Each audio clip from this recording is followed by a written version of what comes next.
శ్రీ రామకృష్ణ ప్రభ ఛానల్ను చూడండి, మాసపత్రికను చదవండి. అందరికీ నమస్కారం. రామ్మయ్య మహారాజ్ శ్రీ శారదాదేవి వద్ద మంత్రదీక్ష తీసుకొని తరువాత స్వామి గౌరీశ్వరానందగా ప్రసిద్ధులయ్యారు. ఆయన స్మృతులను ఈరోజు చూద్దాం. అది 1915వ సంవత్సరం. 7వ తరగతి చదువుకుంటున్నప్పుడు నేను మొట్టమొదటిసారిగా జ్ఞాన్, గోపేష్ మొదలైన వారితో మాతృదేవిని దర్శించడానికి వెళ్ళాను. నిజం చెప్పాలంటే మాతృదేవిని చూసినప్పుడు కాస్త నిరాశే కలిగింది. నా ఊహల్లో మాతృదేవి ఇలా ఉండేవారు. చక్కగా అలంకృతమైన ఒక సింహాసనం, దానిమీద ఆసీనులైన మాతృదేవి, ఇరువైపులా చామరాలు వీస్తూ పరిచారకులు. కానీ అక్కడ చూస్తే రెల్లుగడ్డి మట్టి గుడిసె, అందులో చీపురు కట్టతో ఇల్లు ఊడుస్తూ కనిపించిన మాతృదేవి. నాతో పాటు వచ్చిన ఇద్దరితో నిరాశగా, ఈ మామూలు పనికి సహాయపడటానికి కూడా ఎవరూ లేరా అని అడిగాను. అందుకు వాళ్ళు, అప్పుడప్పుడు ఇక్కడికి వస్తూ ఉండు, క్రమంగా అన్నీ అర్థం చేసుకోగలవు అన్నారు.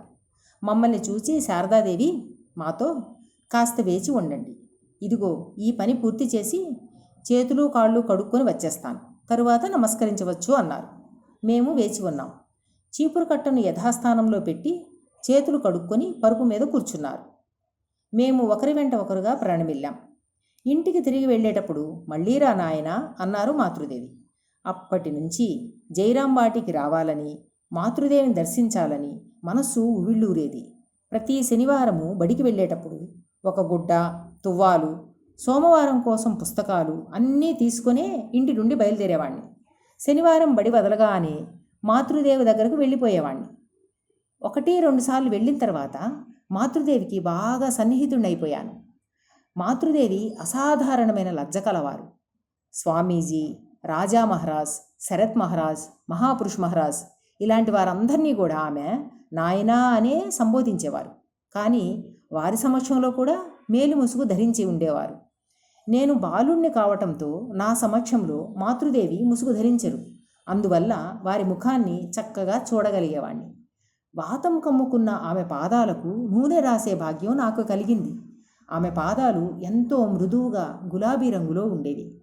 కమార్పకూరు నుండి జైరాంబాటికి ఆమె కాలినడకనే వెళ్ళేవారు. ఎప్పుడూ కాళ్లకు చెప్పులు ధరించేవారు కాదు. అయినా ఆ గులాబీ రంగు చెక్కు చెదరలేదు.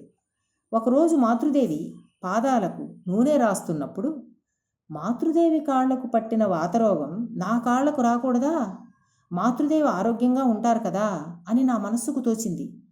అలా అనుకుంటూ మాతృదేవి పాదాలను తాకటానికి ప్రయత్నించినప్పుడు ఆమె నా చెంపను స్పృశిస్తూ, చిచి ఏమిటా ఆలోచనలు, మీరందరూ బాగుండాలి, గురుదేవుల కార్యం ఎంతో చేయాల్సి ఉంది, నాకు వయసైపోయింది, ఇంకా ఎన్ని రోజులు ఉండబోతాను అన్నారు.